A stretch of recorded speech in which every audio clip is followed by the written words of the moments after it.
Number 3, don't go around talk about yourself, right? I always tell people, don't be interesting, be interested. So ask questions, right? Ask questions. Ask them about what brings them in here today.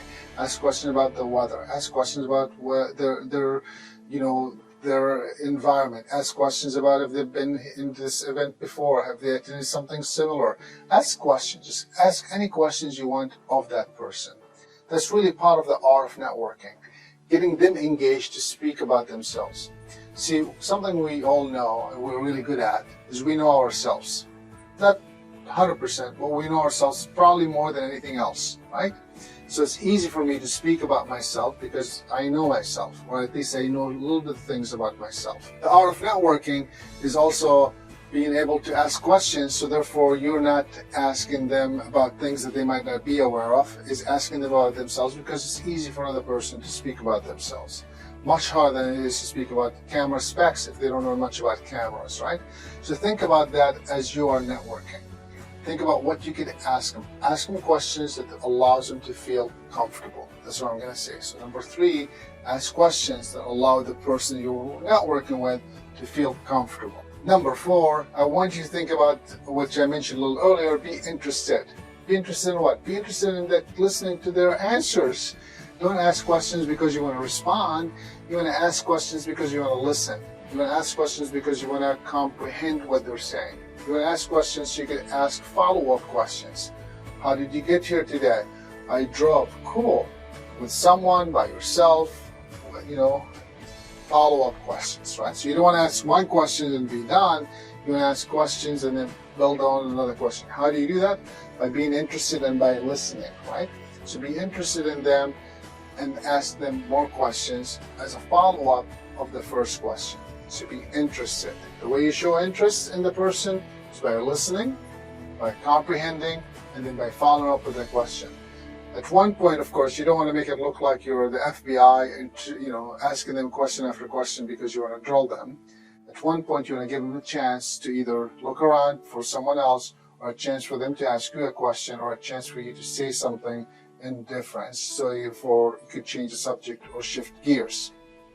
But the reason why I say you want to be interested, because you want to be able to listen and then comprehend and then respond to the person. All right, that's number 4. Number 5, don't just be like, this is a big sale. Now, I'm not saying that these techniques don't work, because I've seen people who say, it's today and only today, and I have this promotion going on till the end of the month, and here's my card, give me a call. I've seen that, and it works for some people. The whole concept of fear of missing out, FOMO, right? Many of you know the terminology, is a real thing, and it does happen. I just don't like to subscribe to it. Now, each one of us is different, so I want you to use your guts and your knowledge to do it for what's right for your business. I'm just going to say that you don't want to be running around saying, it's a big sale, here, give me a call, do this, do it now, before this date or before that date. It might be appropriate, and sometimes, generally speaking, it's probably not appropriate in networking as you're building relationships. So I want you to think about that. Again, my job is to tell you what to do or not to do. I'm just sharing information that I'm hoping that you could gain some insights from to do the right thing for you. Number 6, help introduce them to someone. One of the reasons I asked you to come earlier, because you might have not known anyone, but now you might have met few people. And now you can take this new person that you met, remember, you're that network, and you can introduce them to the person that you just met earlier. Or maybe you see someone that you know. Introduce them to that person. The key is to show that you're helpful and you're resourceful by introducing them to the other people. So that's number 6 of art of networking.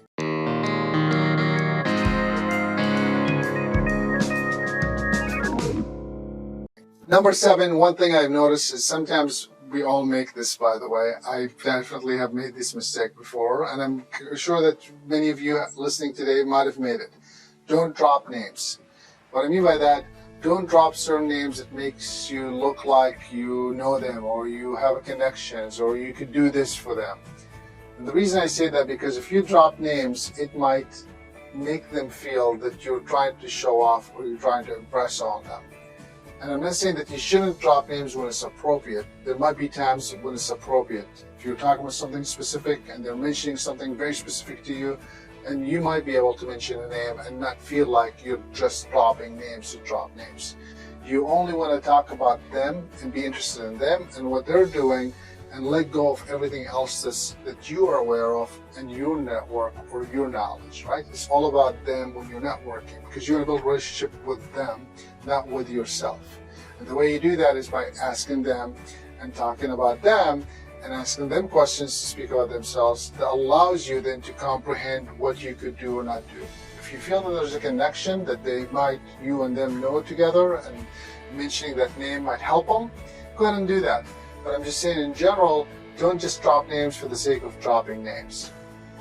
Dropping names only when there's purpose. The other thing I could say is, once you had a nice conversation with them and you did collect their card or their contact information, that could be a follow-up, right? Hey, during our conversations, I know you spoke about XYZ. Do you happen to know the founder, or do you happen to know this person, or do you happen to know this person that works there?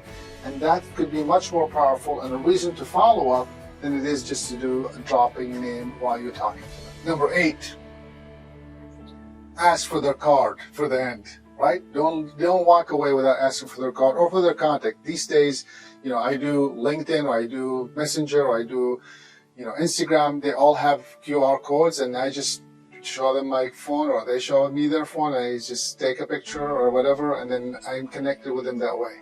Ask for the card, ask for the contact at the end, or when it's time for you to transition to someone else. It's a good reason for you to have the burden of follow-up. Now remember, once you follow up, they might never want to call you again, and that's okay, because you're just building relationships, and if they don't want to have a relationship with you, it's okay also. But now you have the power to follow up with them because you got their contact, whether it's on LinkedIn, Messenger, Instagram, whatever other tool, Snapchat, whatever other tool you're using, right? Just get the contact, the best way to follow up with them, to stay in touch with them. Number 9, follow up with a thank you. Now, I'm an old-fashioned person, so I usually send 5 to 10 cards a month as cards, like actual cards in the mail. And I noticed that also during the last 2 years, that many people, especially when it was during COVID, many people liked the cards because they didn't get much mail anyway. And now that they're home and getting some of these cards, they're really appreciative that I took the time to do it that way.